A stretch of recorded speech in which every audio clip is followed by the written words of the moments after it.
Bonsoir, mesdames et messieurs. Alexandre Baudouin et François Trépanier qui vous souhaitent la bienvenue à cette autre édition de Sport Express. Salut, M. François. Salut, Alex. C'est le fun de voir Mathieu derrière la caméra pendant que notre chum Louis est parti s'acheter du café en Colombie-Britannique, je pense. Le gars est au BC pour ses 60 ans. Oui, absolument. Cadeau de sa fille. Quel beau cadeau. Bon voyage, mon Louis. Profites-en bien, c'est bien mérité. Ouais. Hey, François, je suis un peu déçu parce que notre premier invité, William Julien, n'était pas au lancement de la programmation des Montgolfières. Je m'attendais à le voir parce qu'on le dit souvent, c'est l'informateur joannais. Absolument. Et là, en grande pompe, ils ont annoncé que nous allons faire, pour l'instant, c'est téléballon. Je ne sais pas si ça va durer. Ceci dit, on était là pour nous annoncer. Oui. Alors, je m'attendais à voir l'informateur faire une entrevue avec l'informateur. Mais à la place, on a eu l'influenceur joannais qui était là. Oui, Tigidou était là. Christian, salutations. Oui, les deux mains dans le buffet. Ah non, lui est arrivé, là, puis il savait exactement où étaient les olives et les cornichons. Oh, écoute, il y avait du canapé au pied carré. Il n'était pas à son premier barbecue. Ouh non. Hey, François, gros show cette semaine, je l'ai dit, là, William Julien en première partie, mais on découvre... en fait, Alex Maguillet est là... Maguisset est là également en deuxième partie, mais il amène quelqu'un avec lui. Absolument. Lucie Thiol, qui est la nouvelle responsable du développement féminin chez les Celtics du Haut-Richelieu.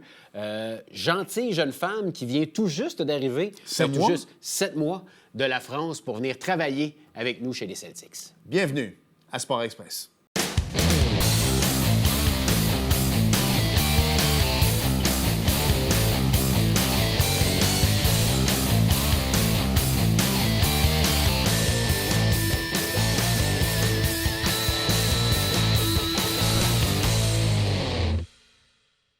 François, c'était le Masters en fin de semaine. Bien sûr. Et le gars, il a du concept.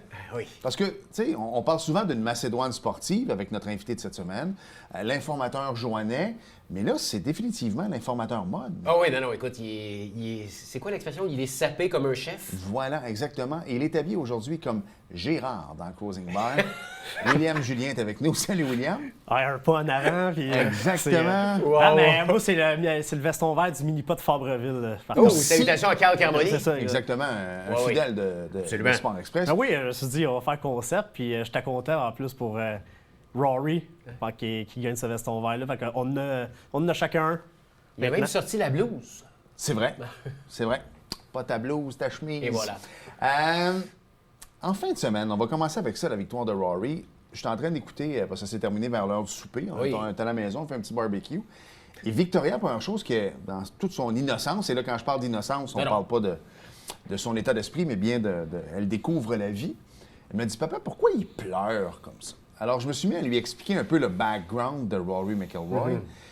Et Will, on va se le dire, là, la pression qui est sortie dans les larmes après le putt au premier trou de prolongation, c'est énorme. Ah, c'est un soulagement total. Là. On se rappelle, là, Rory McIlroy, là, quand même, avant de gagner le Masters, les 5 éditions d'avant, c'est quand même 5 top 10. Ouais. Donc, il a toujours passé proche. Puis on se rappelle de 2011, où il menait après... Par beaucoup, hein, je Par pense. beaucoup, puis il a complètement échappé, puis il a été écarté complètement après la troisième ronde. Il avait rentré en quatrième ronde, il était même plus dans le coup, alors qu'il menait largement. Parce que là, McIlroy... Premier titre grand chelem majeur depuis 2014 aussi. Phil Mickelson, Tiger Woods ont regagné des majeurs depuis ce temps-là. Incroyable. Puis, donc, il complète le grand chelem avec le Masters. C'est le premier d'ailleurs à le faire. Mais oui, effectivement, pression, soulagement qui tombe. Tu sais, Rory, il a tout gagné. Il manquait juste ça. Puis sa débandade l'année passée, je me souviens plus si c'est le championnat des joueurs ou le US Open, quand Bryson DeChambeau, c'est le US Open, il menait là encore là. Même Bryson avait dit en blague, c'est pas moi qui l'ai gagné. Ils ont parlé au driving range. Oui, c'est toi qui l'as perdu. Il y avait toute cette pression-là aussi. Oui, mais sauf que là, je pense que McIlroy, ce qu'il a démontré, c'est que à l'intérieur de ce tournoi-là, première ronde, joue. Hey, écoute, il faudrait ressortir cette statistique-là. Là. Mais combien de joueurs qui ont gagné un tournoi majeur en faisant 4 doubles bogeys dans un tournoi? Jamais. Première ronde, joue la normale, revient avec 2,66, 2-6, mène à -12. À un moment donné, commence avec un double, mais revient fort et me rend même une avance de 4 de 5 coups d'avance. Et là, débandade. Rory a essayé de jouer un coup safe au lieu d'être agressif, ça lui a coûté cher. Puis ça coûte qu'on a eu une prolongation. Justin Rose qui revient, on a ça. Mais Justin Rose aussi, là, il Il était dû, là, l'année passée. C'est con, là, mais si Justin Rose, 2 défaites en prolongation au voilà, Masters. oui, en plein exactement. ça. En plein ça. Puis lui, si ça n'avait pas été Rory, j'aurais cheer pour Justin Moi aussi, Rose. mais je pense qu'on voulait tous. Mais Parce que là- je pense que c'était collectif. On voulait Ouais. tous que Rory gagne ça, tu sais, parce qu'il aurait pu. Hey, dire que ce gars-là aurait pu compléter le Grand Chelem à l'âge de 26 ans. Mais là, ça en a a pris 35. finalement, il l'a complété à 35 ans. 11 ans plus tard, gagne finalement ce quatrième tournoi majeur-là. Gagner le championnat des joueurs, qui est le 5e majeur en importance. FedEx, un majeur de chaque. J'avoue, lui, on est le Je 15 pense- avril. Il a quasiment déjà fait 10 millions dans son année avec le C'était 4 millions, le Masters. 4,2. Puis l'autre tournoi qui a gagné, le Players, c'était 5 millions, je D'ailleurs, pense. première fois de l'histoire que ça arrive que la même année, les deux que le champion du Masters gagne le Players. Scottie Scheffler l'avait fait l'an passé. Et McIlroy l'a fait. Donc, première fois que c'est deux joueurs différents qui gagnent le championnat des joueurs. Le championnat des joueurs puis le tournoi des maîtres la même année. Donc, ça, c'est quelque chose quand même d'exceptionnel. Parlons un peu, tu l'as dit, là, à l'âge de 26 ans, s'il n'y avait pas eu cette débandade-là en 2011, il aurait été probablement un des plus jeunes à gagner. Le plus jeune, Tiger, je pense qu'il l'avait fait à 27. Voilà, donc le plus jeune a gagné les 4 tournois majeurs. Parlons un peu de la parité au niveau de la PGA maintenant. Je pense que des joueurs exceptionnels à la Tiger Woods, il y en a de plus en plus, dans le sens que des joueurs qui vont sortir, tu sais, comme Scheffler est excellent, mais je ne suis pas certain qu'il va s'approcher du record de Jack Nicklaus non plus, ou même de Tiger Woods, en voulant dire maintenant, tu as peut-être une fenêtre où tu vas dominer ton sport pendant 4 ou 5 ans. Mais il y a toujours quelqu'un qui arrive. Justin Thomas était supposé d'être le prochain. Ricky Fowler. Jordan Speed, c'est ça. Même On l'oublie affaire. aussi. Bryson DeChambeau, moi, je l'adore. Je l'adorais, mais depuis qu'il a choisi l'argent au lieu de rester sur le PGA Tour, on le voit moins, mais dans le sens que c'est ça. Dustin Johnson. Même lui, c'était. À part, je dirais Bryson DeChambeau est le seul qui réussit à garder un niveau de golf élevé. Les autres qui ont signé. Qui est quand même. Non, je parle, mais les autres qui ont quitté pour la Livre. On n'en entend plus parler. Là, Cam Smith, ça a sorti. Mais John Ram joue très mal depuis qu'il est revenu aussi. Donc, non, c'est vrai que. Puis c'est là qu'on voit que le niveau de la PGA, c'est un niveau de golf élevé. Puis, quel Masters qu'on a eu. On a vu les gars de la Livre, il y en a qui se sont bien sortis, mais c'est les gars qui connaissaient le parcours. C'est exactement ça. Il y a une belle génération qui pousse dans la PGA. Ludwig Haberg. Oui. Moi, j'adore ce belle découverte, ça. Hein? L'année passée, il a fini 2e, encore dans le coup cette année. Donc, c'est un gars qui frappe bien la balle, qui amène aussi un nouveau style. Donc, l'avenir du golf est intéressant. Puis, je pense qu'on va avoir. Lui, il va en gagner un veston vert aussi à un moment donné. Je suis pas mal certain. Je tiens à mentionner, puis on en parlait parce qu'on se parle à tous les jours, William et moi, un qui s'est démarqué, surtout en partant, Corey Connors. N'a pas oublié nos Canadiens qui a très bien joué. Oui, absolument. Là, à un moment donné, il était dans l'avant-dernier duo à la dernière journée. Donc, toujours dans le coup Masters, joue toujours de bonnes performances. Puis Connors qui a commencé à avoir quand même une belle régularité sur le circuit de la PGA depuis quelques années. Depuis sa première victoire, d'ailleurs, qu'il l'avait qualifié au Masters. Je pense qu'il toujours bien sorti de là qu'une bourse de 300 000 à peu près, un petit peu plus. Oui, juste pour finir 8e. Oui, c'est pour finir 8e. Donc, quand même une belle petite fin de semaine à Augusta pour M. Connors. Oui, exact. Et qui sera peut-être le premier Canadien un jour à gagner depuis Mike Weir en 2010. C'est vrai, depuis Mike. Mais Mike Weir, je pense que c'était le terrain de prédilection pour lui, dans le sens que c'était pas un long cogneur. Non, exact. C'est pas des terrains qui sont pardonnables pour les longs cogneurs, justement. Hey, avant qu'on finisse avec le Master, je tiens à mentionner la performance de Fred Couples. Oui, c'est la première ronde, hein? Écoute! Lui, il est toujours de même. Remarquez, là, sortez ses stats de la première ronde, il se maintient toujours à moins 4, moins 5 et après ça, ben... Ouais. Fred Couples qui me dirait il aimerait ça que le tournoi dure 18 trous. Oui, exactement. Voilà. Très raison. Ça fait longtemps que je me suis pas couché en tabaslac de même. C'est arrivé, nous, on enregistre le mardi, vous le savez, donc c'est arrivé lundi soir. Le Canadien me fait suer.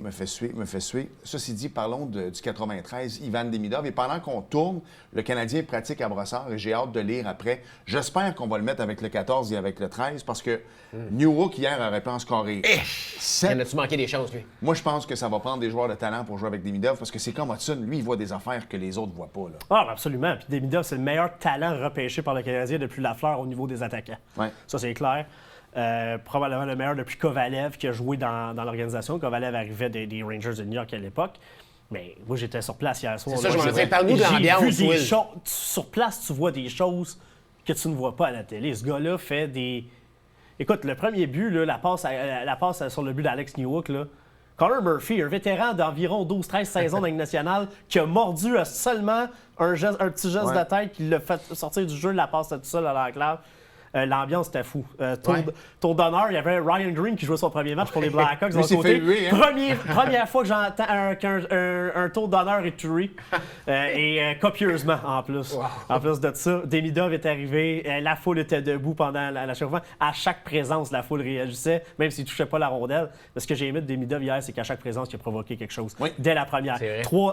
Une passe à son premier point à sa 3e présence. Premier but à sa 5e présence. Donc, on a réglé les choses. Puis même, moi, j'irais à dire sa 2e présence, parce que sa 2e présence, il est resté 5 secondes. Il est débarqué à cause d'une mise en jeu en territoire. Exact. Puis il a amené une belle dimension physique aussi. Puis une chose que moi, j'aimais beaucoup de Demidov, puis que pas beaucoup d'analystes ou de recruteurs parlaient, c'est sa force le long des rampes. Ce gars-là sort souvent avec la rondelle. Il est pas, même sans distribuer les mises en échec, quelque chose, mais il est capable de jouer un style lourd parce que c'est quand même un beau gabarit. Puis ça, c'est quelque chose qui va encore plus l'aider à être meilleur dans la Ligue nationale. Mais hier, il a dynamisé, il a fait des choses, il a dynamisé. J'aurais aimé ça le voir peut-être sur l'avantage numérique. C'est ça, je m'en disais. Je ne sais pas pour vous autres, mais moi, une fois qu'on a vu ses premiers chiffres, je me rongeais les ongles qui ne soient pas sur le premier avantage. Mais là, si tu as triple menace avec Caulfield, Demidov et Laine sur les tirs, avec Hudson puis Suzuki qui sont des maîtres pour créer des jeux. Tu as besoin de buts, tu veux concrétiser ta place en série. Hier, je peux le comprendre. Demain, mercredi soir, moi, j'ai l'impression qu'il va jouer sur la première vague d'avantage numérique. De toute façon, le Canadien joue sa saison. Quoique j'ai foi en les Flyers, mais le Canadien joue sa saison. À un moment donné, là, ceux qui t'ont amené là, Martin, parce que je peux le comprendre, c'est ces gars-là, mais là, ils sont brûlés. Les gars avancent plus. Ce gars-là est spécial. Il y a quelque chose, il y avait une ambiance exceptionnelle sur place. Moi aussi, je suis sorti en maudit, puis en plus, j'avais une run de métro, plus une run de char à faire en plus. Encore plus de temps pour y réfléchir. Ouais.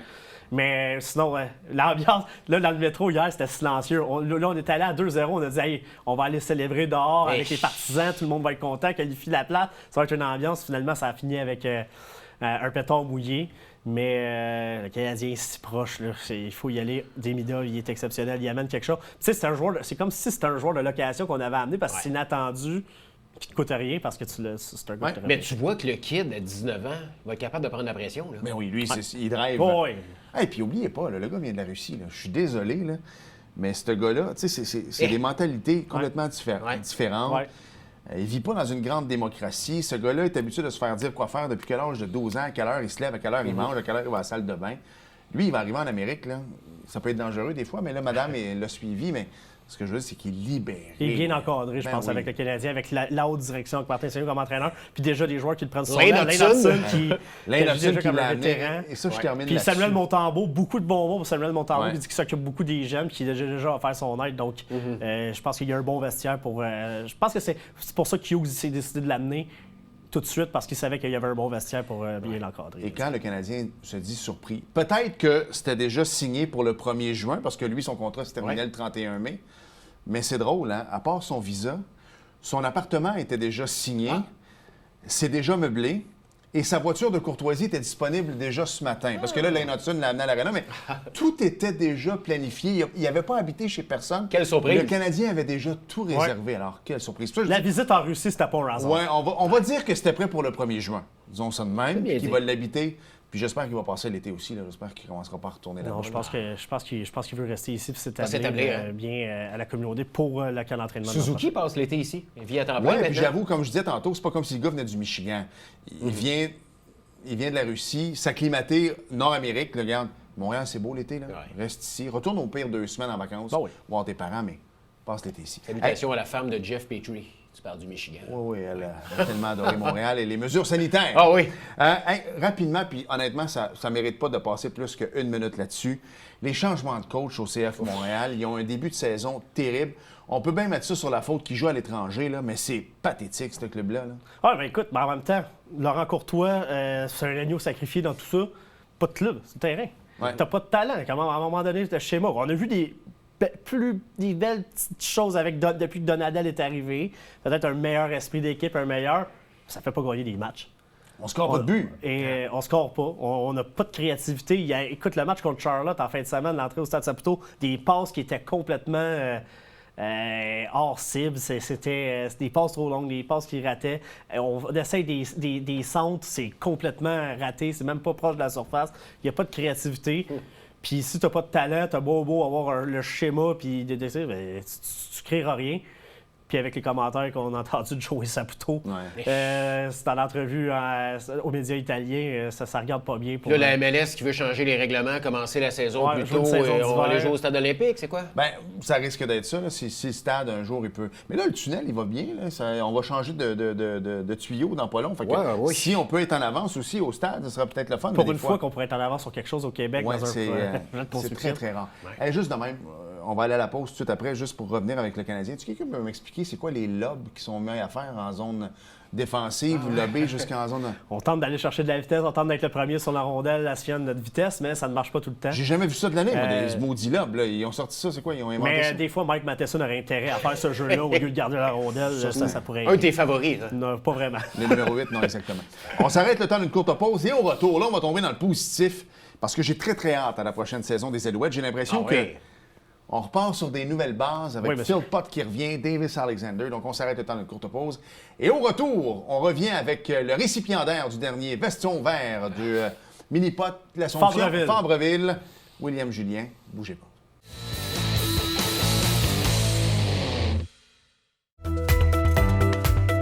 Ici Mario Tremblay. Je vous donne rendez-vous à la tribune TVHR, votre émission d'affaires publiques présentée les mardis, mercredis et vendredis à compter de 17h. C'est un rendez-vous.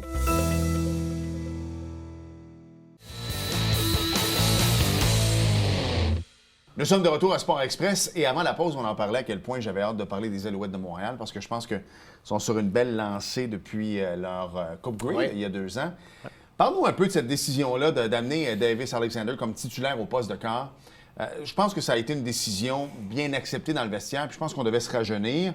Et je pense que le kid est prêt pour ça aussi. Ouais, c'était la bonne décision. Puis tu sais, comme j'en parlais l'an passé, c'était la bonne décision de revenir avec Cody aussi l'an passé. Parce que tu venais de gagner la Coupe Grey avec lui, tu voulais redonner les règnes. Il a quand même été en finale de l'Est aussi. Mais là, je pense que tu avais besoin de redynamiser ton attaque un peu.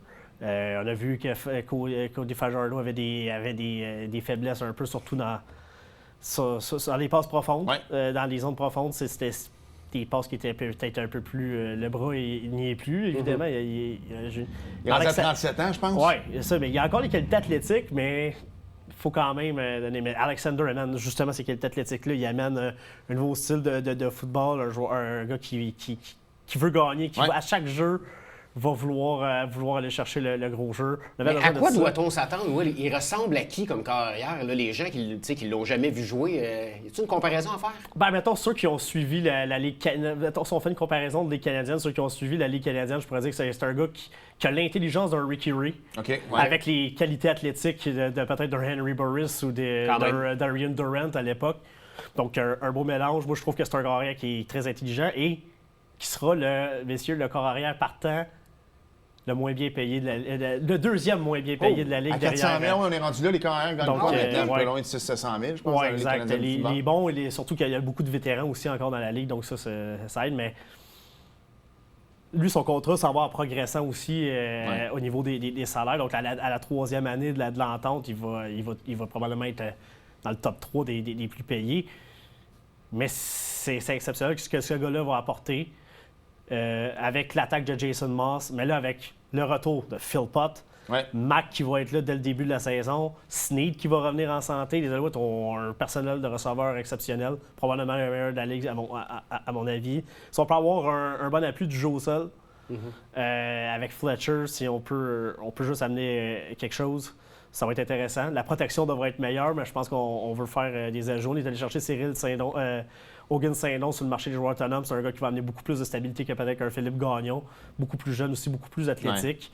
On n'a pas fait des grosses acquisitions du côté des Alouettes, mais des acquisitions intéressantes qui vont venir appuyer parce qu'on avait déjà un bon noyau en place. Et pour moi, l'important, c'est ça. Quand tu regardes les équipes de la Ligue canadienne, l'équipe qui a eu moins de départs, c'est les Alouettes de Montréal. On a perdu Reggie Stubblefield. OK, oui, c'est une grosse perte. Il n'a pas joué de l'année l'année passée. Il s'est blessé sur le deuxième jeu de la saison. Et Sean Lamine, est-ce qu'on en a entendu parler? Oui, Sean Lamine, c'est encore, mais là, lui devra purger une autre suspension pour dopage s'il revient. Donc, je pense que les Alouettes, peut-être, elles comptent plus sur lui. Mais on a réussi à garder Mustafa Johnson. On a réussi, tu sais, le Walogua qui est revenu à la fin de la saison. L'an passé, on a amené Joshua Archibald, un Québécois qui est un ancien des Redbirds de McGill et des Lions de Colombie-Britannique qui va amener une stabilité. Donc, on est bon. On a beaucoup de bons joueurs à position, puis là, on a beaucoup de profondeur. C'est ça l'important. Danny Maciocia, depuis qu'il est arrivé, il a ajouté beaucoup de profondeur. Puis là, on a encore le repêchage. Les Alouettes ont encore beaucoup de bons choix, dont 2 choix de deuxième ronde. Un choix de première ronde. Ça va vite, deuxième ronde, les Canadiens de football. On va pouvoir ajouter encore des bons talents canadiens. Puis on a vu les joueurs qu'on a ajoutés par le passé, Marc-Antoine Dequoy, David Dallaire, Tyson Philpott d'ailleurs, qui sont des talents canadiens qui ont émergé du repêchage. Donc à ce niveau-là, on va compléter notre profondeur avec ça. Puis je pense que les Alouettes sont en bonne. Pour moi, c'est l'équipe à battre, c'est l'équipe favorite. Mais t'as vu, on avait reçu Alex Gagné des Alouettes ici sur le plateau. Tu as regardé l'entrevue, puis ils ont encore sur le cœur la défaite de l'année passée. Absolument, c'est parce que c'est la façon dont ça s'est fait. On leur a donné le match, on va se le dire. Ouais, alors que c'était un peu comme l'inverse l'année d'avant, alors que les Argos avaient commis beaucoup de revirements dans le match à Toronto. Donc, mais je pense que les Alouettes, justement, vont vouloir se motiver de cette défaite-là, de dire que ça ne peut pas se passer.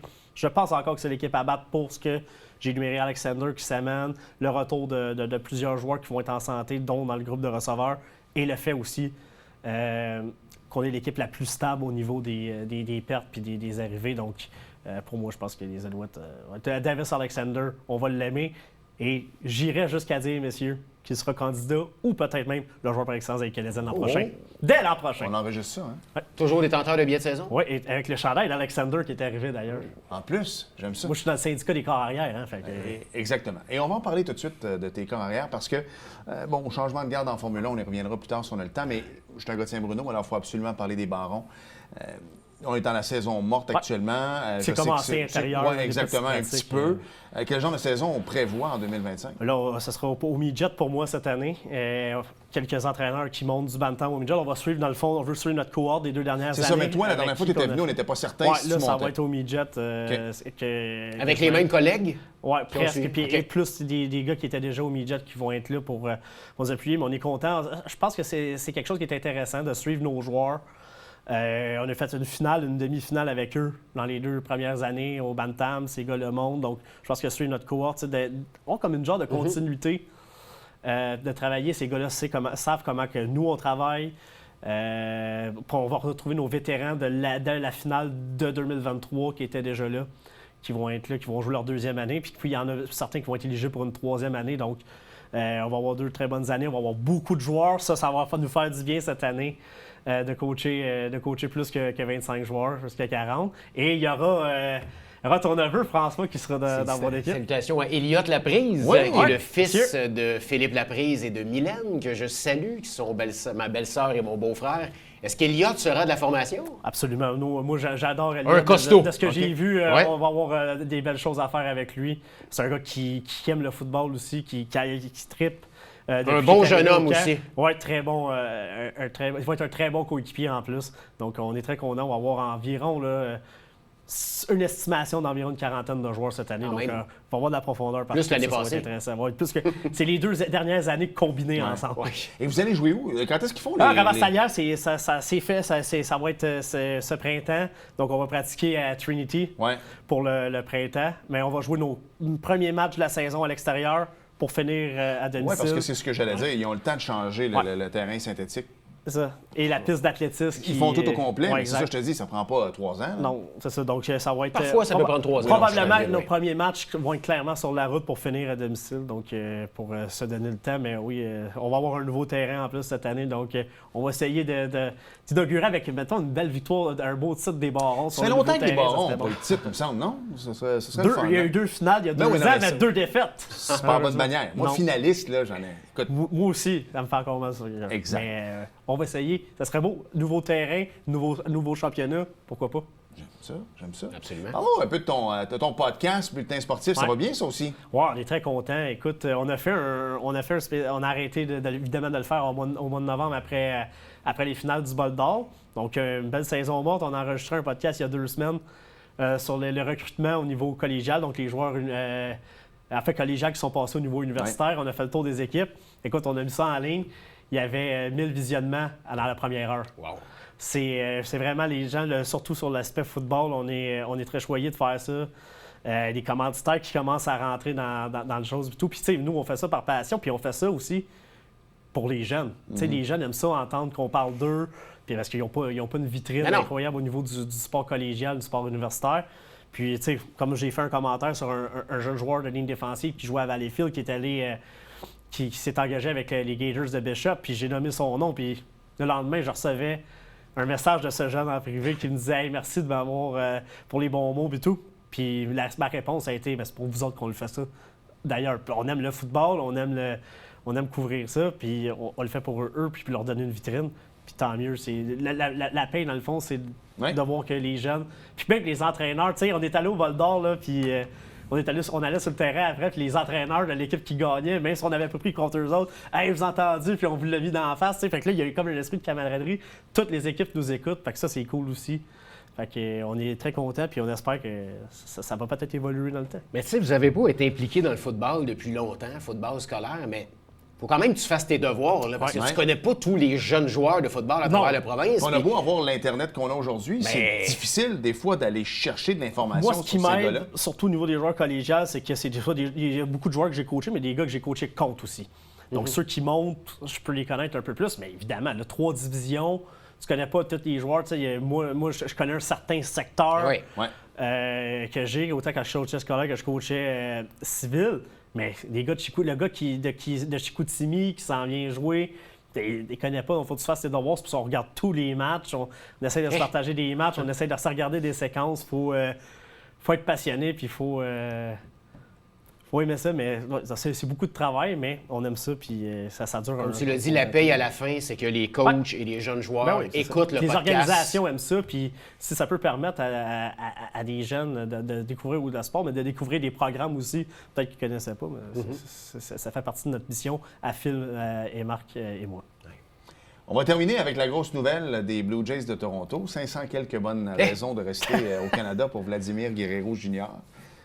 Les Expos n'ont pas offert ça à son père il y a quelques années. Peut-être que ça aurait changé le visage et la suite des choses pour les Expos, mais ceci dit, je pense que le gars voulait rester. Je pense que c'était le bon contrat pour lui également. Dans les 2 dernières années, dans le sens que c'est soit qu'il frappait pour la moyenne, mais avait moins de puissance, ou soit qu'il avait plus de puissance, mais il ne frappait pas pour la moyenne.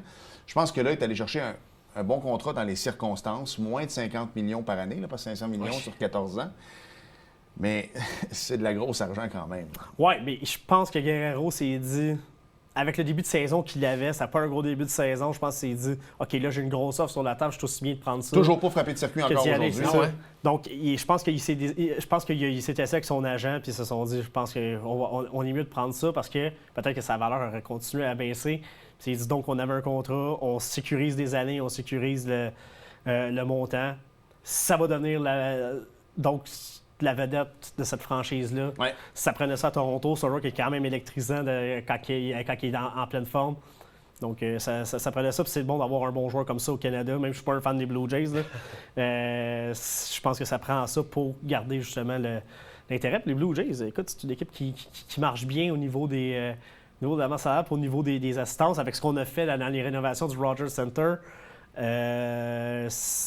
C'est une organisation qui s'en va dans la bonne direction, puis je pense que c'est bon pour Guerrero, puis c'est bon pour les Blue Jays qu'on ait réglé ça aussi rapidement, parce que c'était devenu une distraction au camp d'entraînement lorsque Guerrero avait annoncé qu'il voulait tester le marché, mais finalement, on a réussi à s'asseoir, puis ça, je pense que c'est une bonne nouvelle pour tout le monde. Je pense qu'avec le boni qu'il y a eu à la signature, il n'y a pas eu de problème à payer son saut de rose. Non, parce que non, vraiment pas. Puis lui, justement, comme c'est sur 14 ans, on s'entend que les 5-6 dernières années de son contrat vont être très difficiles.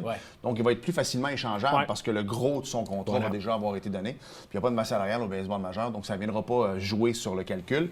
Donc, peut-être qu'une équipe qui a moins de sous pourra se le payer à un moment donné. Mais tu as raison de le dire, on est parti là-dessus depuis quelques années au niveau des rénovations dans les stades de baseball. C'est fini les gros stades de 60-65 000 personnes, je parle au baseball. Rogers Center, on a décidé qu'on faisait plus de restaurants, plus de loges, plus de choses qui sont vraiment plus payantes pour l'organisation. Un beau stade de 35-40 000, c'est un peu ça qu'on voit maintenant dans les stades qui se construisent. Même au football américain maintenant, là, les 80-85 000, de moins en moins populaire. Le dollar loisir est là aussi, donc on commence à rapetisser. Je trouve que des fois, plus c'est petit, plus des fois l'ambiance est meilleure parce que t'es plus rapproché dans certaines sections du stade. Bien, comme à Montréal. les kids qui viennent jouer contre les Alouettes, ou même les gars des Alouettes qui ont joué à NCAA aux États-Unis dans des gros stades de 60, 65 000 personnes, en Floride, des choses comme ça, le disent. Il y a juste 30 000 personnes qui rentrent à Montréal. Mais de la façon que c'est fait, c'est excessivement bruyant. Tu as l'impression de jouer devant 60 000 personnes parce que les gens sont collés sur toi. Hey Will, merci beaucoup. Merci Will. Encore ton outfit est extraordinaire. Fabreville. Oui, c'est ça. Rory Julien. Oui, Rory Julien, mais c'est ça, c'est vraiment pour le mini-mot de Fabreville. Hey, voilà. On a parlé beaucoup de football. Au retour de la pause, on va parler de foot européen, de soccer. La gang du Celtic, c'est là. Bien sûr. Alex et Lucie sont arrivés. On les reçoit au retour. Bougez pas. Hey, salut tout le monde, Alexandre Baudouin. François Trépanier. De Sport Express. Hey Frank, les gens veulent venir à notre émission. Comment on fait? Page Facebook officielle de Sport Express. Écrivez en privé. On va vous répondre et vous allez être les bienvenus sur notre plateau. Au plaisir de vous rencontrer. François, on l'a dit avant la pause, on va parler maintenant de soccer, d'une organisation, on va se le dire, qui est très, très bien implantée ici à Saint-Jean-sur-Richelieu. Tout à fait. Leur lettre de noblesse ne cesse d'augmenter à chaque année. Et on reçoit notre Gabonais favori, mon cher ami, Alex Maguisset, qui est le directeur sportif du Celtics, et également une première fois sur le plateau ici. Elle est nerveuse un peu, donc on va tenter de la mettre à l'aise. Elle est responsable développement féminin au Celtics, bien sûr. Lucie Thiol. Merci à vous deux d'avoir accepté l'invitation. Merci. Bonjour. Lucie, tu nous disais hors d'onde, tu viens d'arriver au Québec 7 mois à peine? 7 maintenant, bientôt 8, j'espère. Donc, ça fait, oui, t'espères, ça fait maintenant près d'1 an que tu es au Québec. T'as un bon parcours de foot, de soccer. D'abord, je veux savoir qu'est-ce qui t'a amené ici au Québec, mais est-ce que la passion du soccer, pour toi, c'est de génération en génération? Comment c'était en France pour toi? C'est très familial. Mon papa aussi est dans le foot en France. Donc, ça a un petit peu commencé comme ça. J'ai commencé à mes 8 ans, un petit peu près, avec les garçons. C'est un peu la différence par rapport à ici. Jusqu'à mes 15 ans, j'ai joué avec des garçons. J'ai fini dans un club professionnel en centre de formation, en France encore, et dans une équipe en 2e niveau national. Et je suis arrivée ici, du coup, il y a 7 mois, pour continuer dans le coaching. Ça fait seulement 3 ans que je coach, donc c'est tout jeune, mais c'est une réelle passion que mon papa m'a transférée. Comment t'es-tu retrouvé ici à Saint-Jean-sur-Richelieu pour être dans le groupe d'entraîneurs du Celtics? Est-ce qu'il y a du Alex Maguisset qui te connaissait un petit peu, qui a fait aller ses contacts? Alors, comment je me suis retrouvée là? C'est un petit peu... depuis toute petite, j'ai toujours dit j'irais à l'étranger, soit pour finir mes études, soit pour travailler. OK, c'était un de tes buts. C'est vraiment un de mes buts. Et j'ai rencontré Romain Corral, qui a une agence pour faire des transferts... de coach ou de joueurs à l'étranger. Donc, c'est Étape Sport. Oui, c'est ça. C'est ça, son Soccer agence. Camp Academy. C'est un partenaire français qui est avec nous déjà depuis 6 ans, avec qui on a beaucoup d'échanges. Et tous les éducateurs français qui sont arrivés ici, c'est grâce à lui. Mais est-ce que c'est autant pour les éducateurs que les joueurs, cette firme-là? Beaucoup plus éducateurs. Okay. Beaucoup plus éducateurs. Dans notre cas, en tout cas, il y a déjà eu des échanges avec des joueurs qui sont venus faire justement des expériences dans notre équipe de Ligue 1. Mais dans les derniers mois, les dernières années, c'est beaucoup plus des éducateurs qui ont enrichi un petit peu notre expérience ici. Ouais. Et on est très international au niveau du Celtic. Si on regarde maintenant, il est avec Montréal FC. David Sauvry. Exactement, David Sauvry. Toi, maintenant, Lucie, qu'est-ce qui fait que le Celtic s'est connu à l'international comme ça quand même? Bien, c'est ça. C'est vraiment les relations qu'on a développées au fur et à mesure. Donc, par exemple, dans le cas de la Soccer Camp, effectivement aussi, il y a David qui a été impliqué là-dessus lorsqu'il est revenu. Notre directeur technique, William Lawson, également, qui est venu par l'entremise de la Soccer Camp. C'est des relations qui ont été d'affaires, mais finalement qui sont devenues plus amicales aussi avec Romain Corral, dont l'organisation, justement, nous supporte et puis nous... avec qui on partage beaucoup d'expériences, autant pour les coachs, autant pour les joueurs, même pour les jeunes également. Donc, c'est très intéressant pour nous. Ouais.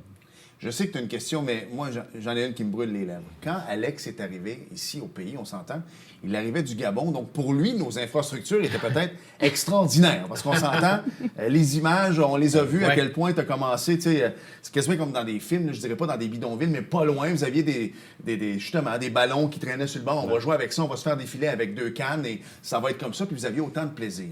Toi, que tu arrives de la France, où le sport est roi et maître là-bas, Comment tu as trouvé quand même nos infrastructures en arrivant ici? Alors, c'est totalement différent. Ici, c'est la première fois que je voyais vraiment des terrains intérieurs. Okay. En fait, c'est un peu la différence. Et nous, on n'a pas besoin de terrain intérieur comme ça, avec du synthétique, etc.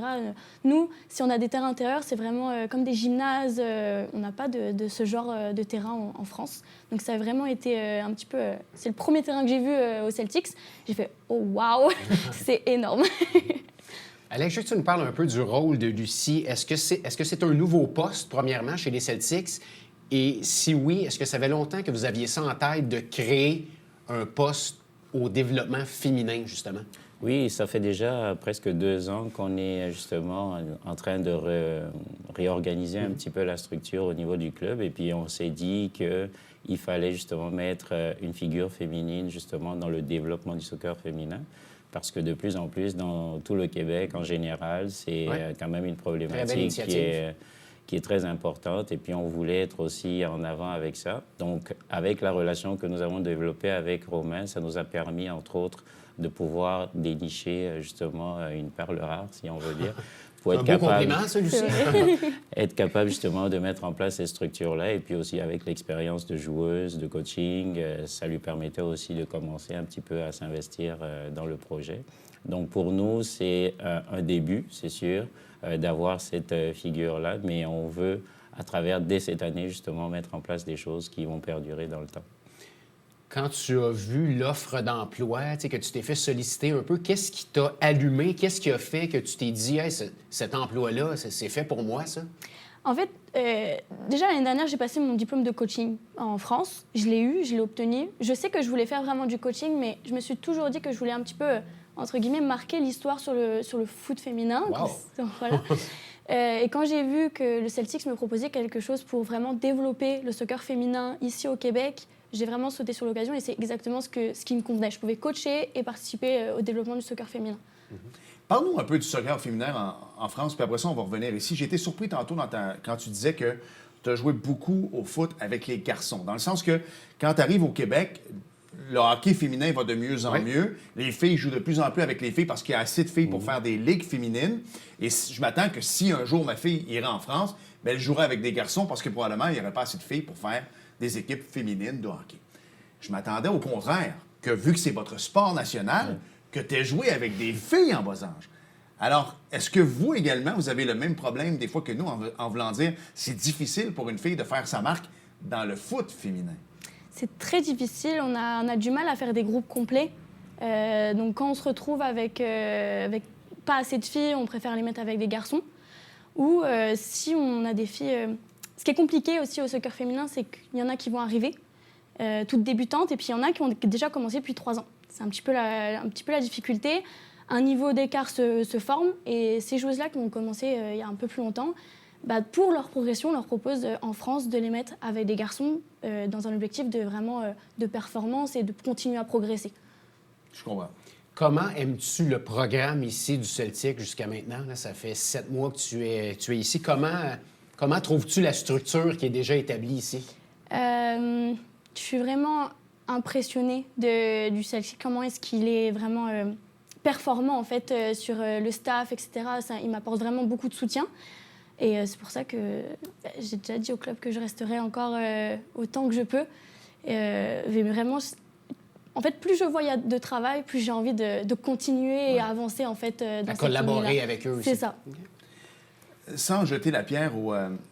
je vais les appeler l'Impact, OK? Parce que moi, je suis un gars de 40 quelques années. Alors, pour moi, c'est l'Impact de Montréal. Sans leur lancer la pierre, disons qu'il y a eu beaucoup de changements dans les dernières années.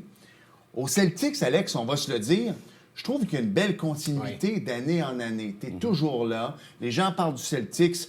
T'es là, Alex est là, Alex sera encore là. Là, tu as des gens de l'extérieur, tu as des gens comme Lucie qui viennent s'établir à vous, mais le fait d'avoir une stabilité, ça sécurise les gens, ça, en fait, de vous donner leur enfant, de faire... Tu sais, quelqu'un va dire, moi, je vous laisse mon enfant, et je sais Il est entre vos mains. Il est entre vos mains, et vous allez le faire progresser au cours des prochaines années.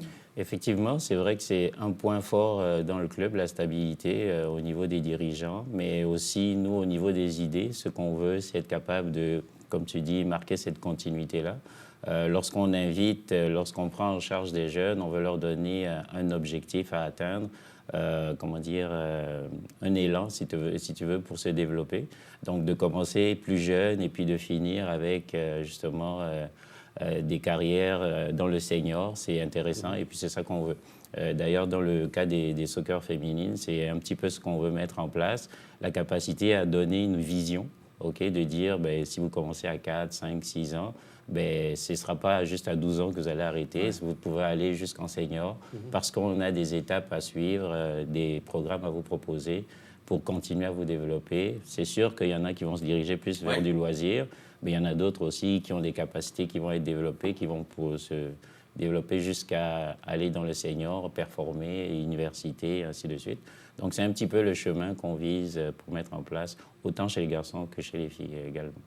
Je veux qu'on parle un peu du soccer féminin au niveau du Celtics. Peut-être qu'Alex, tu as plus les chiffres. Est-ce que le soccer féminin est en expansion ici dans le Haut-Richelieu? Est-ce que d'année en année, il y a de plus en plus d'inscriptions au niveau féminin?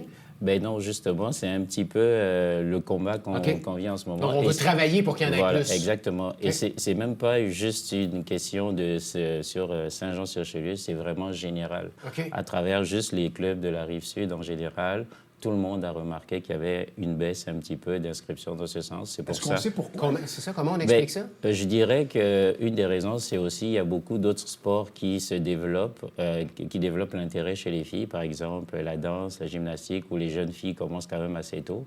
Donc, c'est sûr que ça donne aussi un intérêt dans ce sens-là. Mais il y a aussi, quelque part, l'intérêt ou la prise en charge qui n'est pas nécessairement adaptée. Parce que des filles, quand elles s'impliquent, c'est sûr que si on ne les suit pas, si on ne met pas vraiment la structure en place, c'est sûr que l'intérêt va se perdre à travers le temps.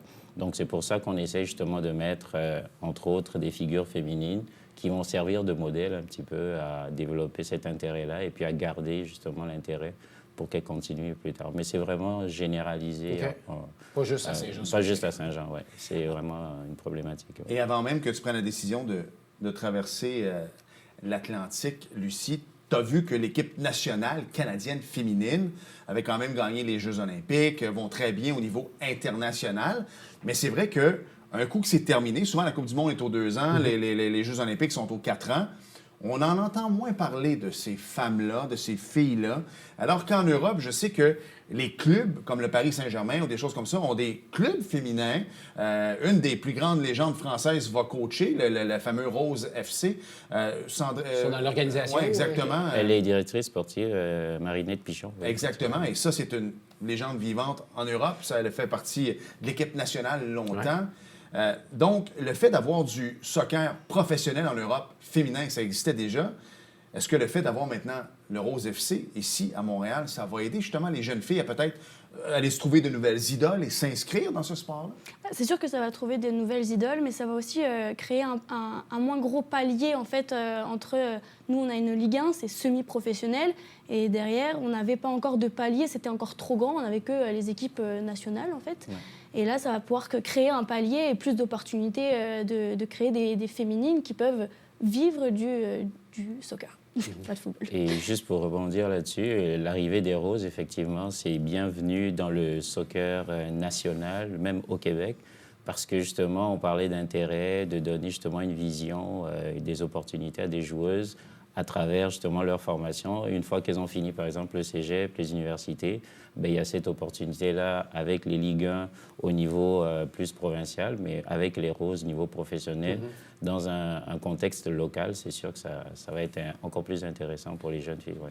On va s'arrêter le temps d'une courte pause et encore là, sans lancer la pierre en personne. Je ne sais pas si tu as vu le branding du Rose FC, mais c'est magnifique. Très beau. Ils font un très, très beau travail au niveau du marketing. J'ai une question au retour. Ça accroche là-dessus. On s'arrête le temps d'une courte pause et au retour, on poursuit avec Alex et Lucie. Bougez pas.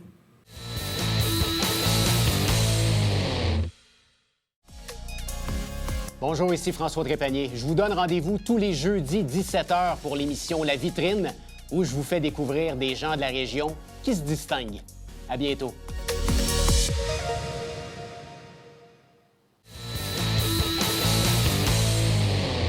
Nous sommes de retour à Sport Express et Trip, tu avais une question? Oui, bien tantôt, je vous entendais, Alex, tu disais que oui, il y a plusieurs sports. On parle de la gymnastique, entre autres, la trampoline, qui demande la danse, qui souvent va peut-être que les jeunes filles ont des choix à faire, mais la majorité des jeunes filles aiment le foot, le soccer.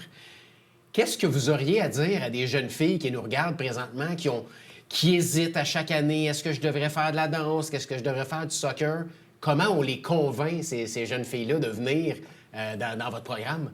Bien, nous, déjà, la différence aussi peut-être avec certains sports, c'est que nous, on ne fait pas juste, par exemple, l'été du soccer, on fait du soccer à l'année longue. Ça aussi, des fois, les jeunes filles ne le savent pas. Donc, des fois, ils choisissent, OK, l'hiver, je vais faire de la danse, gymnastique, et puis l'été, du soccer, ce qui est correct aussi. Mais nous, on donne quand même un service sur toute l'année en général. Et puis, comme j'ai dit tout à l'heure, on met en place des programmes qui sont définis pour donner des opportunités de développement sur du moyen, du long terme. Donc, c'est exactement ce qu'on recherche. Et puis, le fait de pouvoir faire cette promotion du soccer féminin, c'est surtout de pouvoir donner d'autres possibilités et puis également impliquer davantage de monde aussi. Alex, je veux que tu nous parles du rôle de Lucie concrètement. Là, la façon que vous avez évalué son poste, que vous êtes allé la chercher concrètement, qu'est-ce qu'elle apporte à l'organisation? Bien, déjà, au niveau de son expérience de coaching, comme elle a dit, c'est sûr que ça fait juste 3 ans, mais déjà, quand on a pu échanger, on a remarqué qu'elle avait quand même des qualités qui étaient capables de pouvoir nous aider à l'intérieur des groupes.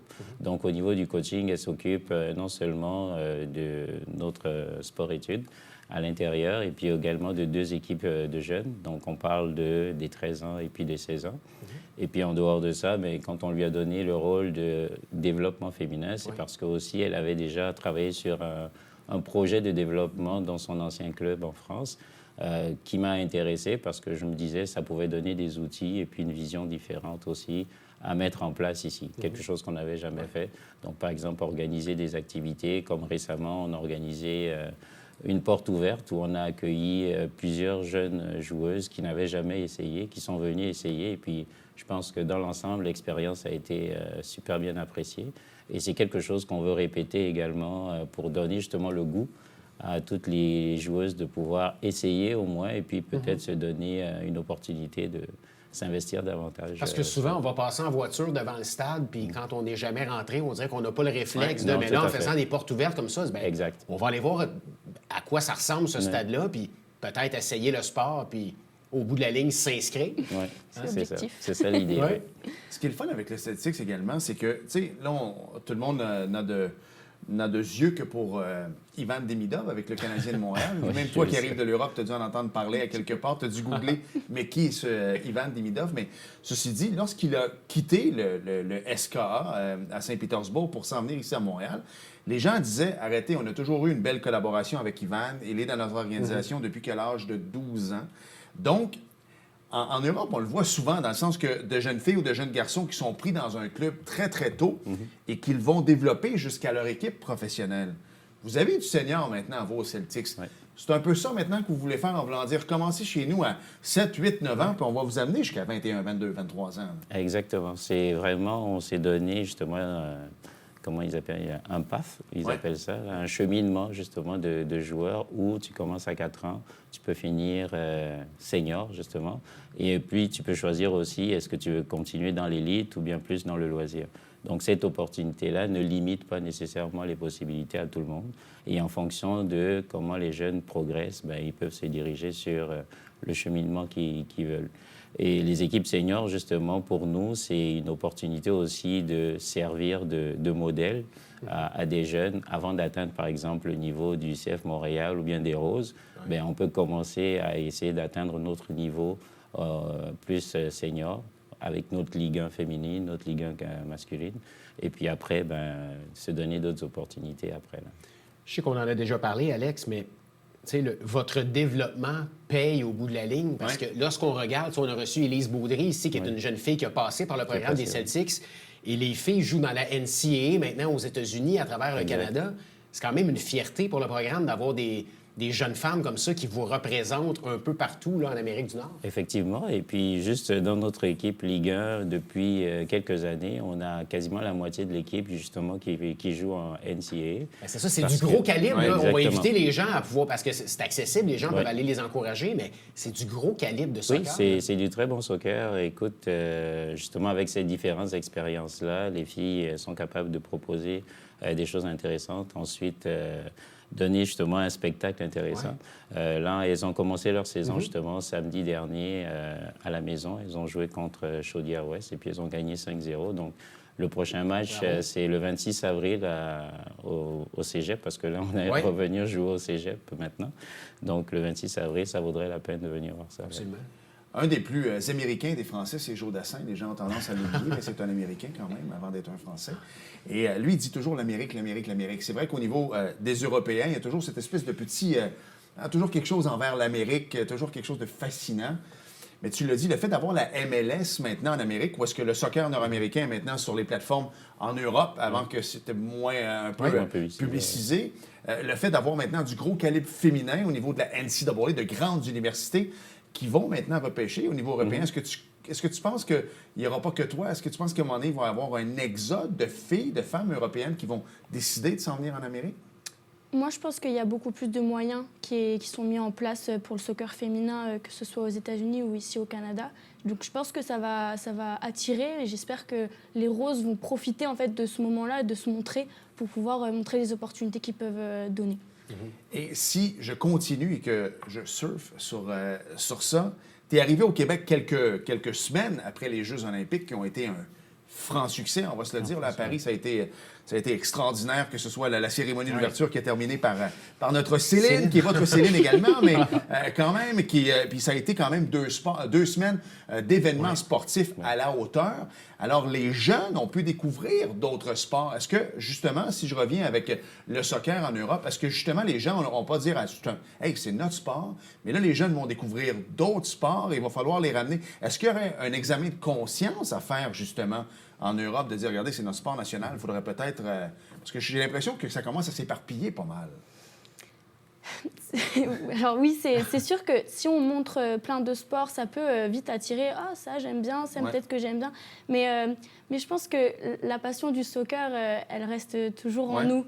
Je pense un petit peu, elle reste toujours un peu en nous. Après, c'est de leur montrer ce qu'on peut leur apporter dans le soccer. Moi, ce que je pourrais dire aux jeunes filles, c'est un sport d'équipe. On est ensemble. Si on perd ensemble. Si on gagne ensemble. Il y a toujours une façon d'avoir un collectif, une cohésion d'équipe. Et c'est ça que moi, j'aime bien dans le soccer. Et je pense qu'ils peuvent faire rêver les petites filles. Et, c'est un petit peu ça, les attirer en montrant un peu les Jeux olympiques. Là, quand le Canada gagne, c'est excellent. Je suis curieux de t'entendre. Avant de t'en venir ici, tu savais que le sport national était le hockey, bien sûr, au Canada, au Québec, le Canadien de Montréal, qui est une institution. Comment trouves-tu le calibre de soccer ici chez les jeunes quand tu arrives? Tu sais, comparativement à vous, c'est votre sport national, la majorité des gens vont pratiquer le soccer. Est-ce que tu t'attendais, parce qu'on va prêcher un peu pour notre paroisse, moi je trouve qu'on a des bons jeunes ici, les jeunes se pratiquent bien, sont bien encadrés. Es-tu restée surprise du calibre ici? Oui, très. Surtout chez les féminines, comparé en France, comme je l'ai dit, on a du mal à faire des équipes complètes. Donc, les filles n'ont pas l'habitude de jouer ensemble. On va dire la différence avec ici, c'est qu'on arrive quand même à faire des équipes complètes. Il y a des équipes aujourd'hui, nos U15, ça fait depuis leurs 8 ans, elles jouent ensemble. Donc, elles ont forcément progressé ensemble et créé un collectif. Et c'est là où on voit une différence comparée à la France, où les filles n'ont pas forcément l'habitude de jouer tout de suite ensemble. Je comprends. Et ça se termine bientôt, il reste à peu près 3 minutes. Est-ce que ça te manque dans le sens que, tu sais, ici, bon, il y a le Canadien de Montréal, tu l'as vu, il y a plusieurs rivalités avec plein d'équipes parce que ça existe depuis longtemps. Ici, le Montréal FC, bon, existe depuis quelques années en MLS déjà, mais il n'y a pas vraiment de rivalité, il n'y a rien. Alors que chez vous, tu as l'OL qui joue contre l'OM, il y a plein. Est-ce que qu'est-ce qui te manque le plus? Cette rivalité interne-là ou les viennoiseries, par exemple? Non, c'est vrai que, on va dire, la passion du soccer comparée à la passion du football en France n'est pas du tout exprimée de la même façon. Quand on rentre dans un stade de foot en France, on le sent. Et c'est un petit peu, en fait, c'est une autre ambiance. Il y a moins de rivalité, tout ça, parce que tu l'as dit, c'est loin, donc il y a moins de derby. Nous, on sait qu'il y a Lyon-Saint-Étienne, un derby. Là, on sait qu'on va vibrer, on va vivre des grandes émotions. Mais en fait, les émotions ici, elles sont juste vécues différemment. Mais c'est sûr que ça a été vraiment un petit ah OK, ça se vit comme ça, mais après, c'est juste différent. Parce que c'est vrai que la France, c'est pas très grand. Alors, la proximité, elle est très, très proche pour des matchs d'envergure, des stades de 60 000 personnes à des 100 km de différence. Ça arrive, là. Ouais. C'est ça. Mais c'est ça qui fait un petit peu vibrer tout le monde. Chacun a son équipe type. Et puis, le jour où on va jouer contre l'équipe... la première contre le deuxième, là, on sait qu'on va vivre beaucoup d'émotions et puis on va avoir des sourires, des larmes de joie des fois. Alex, il reste une minute. Je veux qu'on parle un peu des inscriptions. C'est encore le temps de s'inscrire pour la saison estivale. Autant, s'il y a des parents qui nous regardent, là, moi, mon garçon commence, il est pas... il y en a pour tous les calibres là, chez les Celtics. Tout à fait. Donc, les inscriptions sont encore en cours. On commence les saisons chez les 4 à 12 ans à partir du début juin. Donc, jusqu'à fin mai encore, on peut s'inscrire. On a aussi notre programme de printemps qui commence le 26 avril pendant 6 semaines à peu près, qui est encore disponible pour toutes les catégories. L'idée aussi, c'est de vous donner des opportunités justement pour des gens qui commencent, de commencer avec ce petit programme de printemps et puis voir s'ils aiment ça et puis après, s'inscrire pour l'été. Donc, on est en plein là-dedans. En tout cas, merci beaucoup. On invite les jeunes filles à aller s'inscrire. Surtout les jeunes filles, oui. Surtout. Non, mais... Venez chez nous, on va bien s'amuser.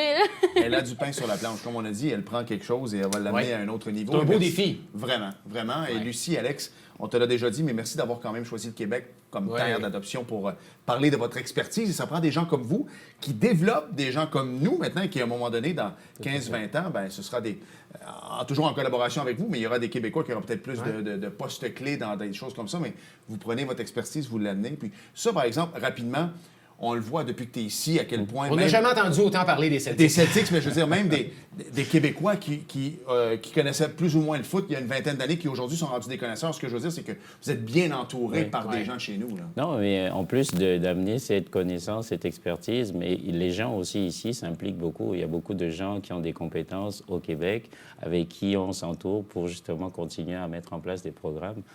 Juste dans le club, c'est très pertinent, et puis dans d'autres clubs également. Et je pense que cette collaboration fait en sorte que les jeunes puissent avoir l'encadrement nécessaire et puis continuer à progresser. Tout à fait. C'est beau d'avoir des bénévoles, mais c'est bon d'avoir des bénévoles qui connaissent un peu le sport qu'ils enseignent. Ouais. Merci beaucoup. Merci à vous deux. Merci à vous. On va s'arrêter le temps d'une courte pause et au retour, on va parler soit de nage, peu importe. Tu n'as rien sur ta feuille. Non, j'ai absolument rien. Bougez pas.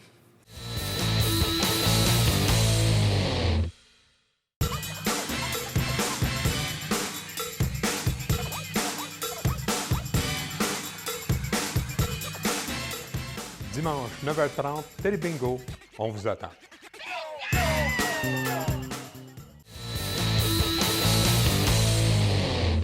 Nous sommes de retour à Sport Express et Alex, en 30 secondes, bingo et NASCAR? Oui, il y avait du NASCAR. Bravo à Kyle Larson. Denny Hamlin a terminé 2e et Ty Gibbs 3e. Il n'y a personne de bien connu dans sa famille pour l'instant. Tu sais, c'est Pâques, alors ils ne courent pas, eux autres. Exact. Prochaine course le 27 avril à Talladega. Ça, notre ami William Julien adore ça. Il y avait du bingo. Ouais, il est encore là, lui. Vas-y. Yannick Nantel, France Lemieux, Jean-Guy Harpin, Hélène Gemme, Rénald Desautels et Manon Rousseau. Ils ont tous remporté des prix au bingo. Merci de jouer, c'est le dimanche matin. Oui. Merci François. Merci Alex. Merci à vous d'avoir été là et à la semaine prochaine. Salut. Bye bye. Télévision du Haut-Richelieu. Notre région, votre télévision.